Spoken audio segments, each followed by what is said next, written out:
Die sukses van 'n wegbreek met kleintjies in die kar begin by daai paklysie.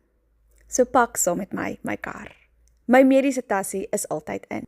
My travel clutch het alles in om 'n doek enige plek langs die pad te ruil. Wipes, doeke, extra panty en weggooibare sakkies is 'n moet. Volgende is my Neogen all-purpose cover. Ek maak natuurlik die zip heeltemal oop in die kar, sodat Pason lekker vars lug kan kry, maar as ons iewers uitklim voor dit winderig is, of klomp vreemde mense in kieme is, zip ons hom net effens toe. Ek sukkel eintlik om die waarde van hierdie cover oor te dra, vir iemand wat nog nie self in die posisie was nie, maar byvoorbeeld Pason sit die rek onder die aircon in die kar, so dit red my soveel keer om hom net so bietjie te beskerm, of ek hoef vir niemand te verduidelik wat se chaos dit kan raak met 'n klomp kinders in 'n kar nie. Die cover bied net vir jou babatjie sy eie spasie.